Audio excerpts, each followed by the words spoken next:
오늘 말씀은 야고보서 5장 13절부터 20절까지의 말씀입니다. 야고보서의 마지막 부분이지요. 야고보는 자신을 예수 그리스도의 종이라고 소개하고 이 편지를 시작했는데, 우리는 추정하기를 이 야고보가 예수님의 동생 야고보인 것으로 추정을 합니다.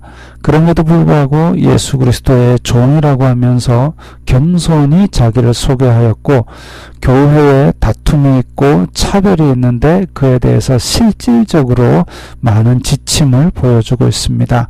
그 야고보서의 마지막 부분에는 어떤 권면이 있는지 살펴보겠습니다. 너희 중에 고난당하는 자가 있느냐? 그는 기도할 것이요. 즐거워하는 자가 있느냐? 그는 찬송할지니라. 성도의 삶은 고난이거나 즐거워하는 일이거나, 고난을 당할 수도 있어요. 그런데 기도하고 찬송하는 것이 성도의 기쁘나 즐거우나 슬프나 괴로우나 할 일입니다. 그래서 기도하고 찬송하는 것은 성도의 입에서 떠나지 말아야 되죠. 너희 중에 병든 자가 있느냐? 그는 교회의 장로들을 청할 것이요. 그들은 주님의 이름으로 기름을 바르며 그를 위하여 기도할지니라. 자, 기름을 바르고 기도하는 것입니다. 2000년 전에 무슨 의술이 있었겠습니까? 씻거나 기름을 바르는 것이 그들의 의술이었습니다. 다시 말하면 육으로 할 수 있는 치료의 방법도 열심히 하고, 그리고 하나님께 일으켜 주시기를 간구하는 거지요. 믿음의 기도는 병든 자를 구원하리니 주님께서 그를 일으키시리라. 그래서 하나님께 간구하면 그 치료 방법 혹은 그 기도, 그것이 문제가 아니라 하나님께서 일으키신다는 것이죠. 그 기름에 무슨 마법적인 효과가 있거나 기도가 무슨 능력이 있어서가 아니라 하나님께서 일으키시는 은혜만이 우리를 일으킬 수 있습니다. 혹시 죄를 범하였을지라도 사하심을 받으리라. 죄 때문에 일어난 병이라 할지라도 그렇게 교회에서 사랑으로 합심해서 기도할 때에 하나님께서 그를 불쌍히 여기사 낫게 해주시는 거죠. 죄 때문에 일어난 병이 나았다. 즉 그 죄도 용서받았다라는 겁니다. 그러므로 너희 죄를 서로 고백하며 병이 낫기를 위하여 서로 기도하라. 의인의 간구는 역사하는 힘이 큼이니라.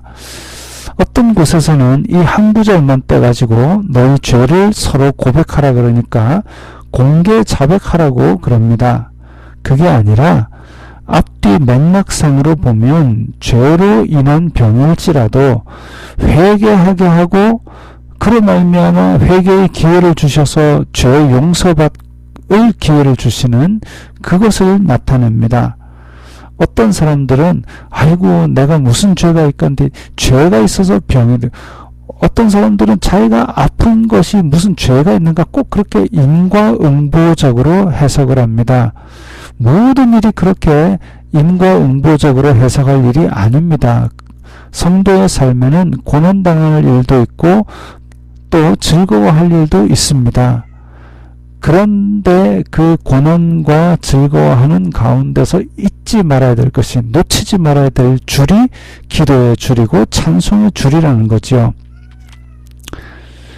엘리야는 우리와 성정이 같은 사람이로되 그가 비가 오지 않기를 간절히 기도한 즉 3년 6개월 동안 땅에 비가 오지 아니하고 다시 기도하니 하늘이 비를 주고 땅이 열매를 맺었느니라.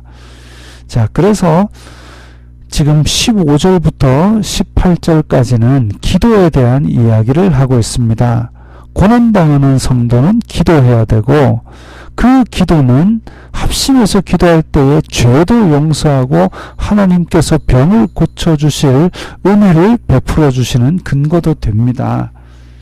그렇게 기도를 할 때에 그것은 엘리야가 우리보다 독특해서 뛰어나서 경건해서가 아니라 우리와 똑같은 감정을 가지고 우리와 똑같은 성질을 가진 사람인데 그도 간절히 기도하니까 하나님께서 기적을 주셨다. 그래서 기도하라는 거죠.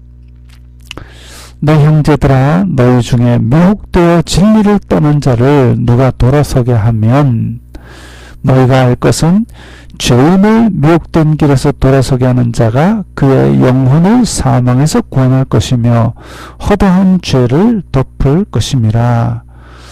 자, 그래서 너희 중에 미혹되어 진리를 떠난 자, 이 이단이 아니라 미혹되어 진리를 떠난 자, 그래서 세상 속에서 힘들어 가지고 믿음이 흔들리는 사람, 핍박받고 고난받아 가지고 그래서 잠시 이 믿음에서 떠난 사람, 이런 사람들 그를 돌이키게 하면 죄인을 미혹된 길에서 돌아서게 하는 자가 영혼을 사망에서 구원한다 그랬습니다. 허다한 죄를 덮는다 그랬습니다. 죄를 용서하시는 예수 그리스도의 은혜의 그늘 아래에서 미혹돼서 잠시 이 세상이 좋아서 떠나간다 할지라도 그를 다시 은혜의 그늘 아래로 들어오게 만드는 것, 그런 포용과 용납으로서 이 교회를 아름답게 만들어 가야 하겠습니다.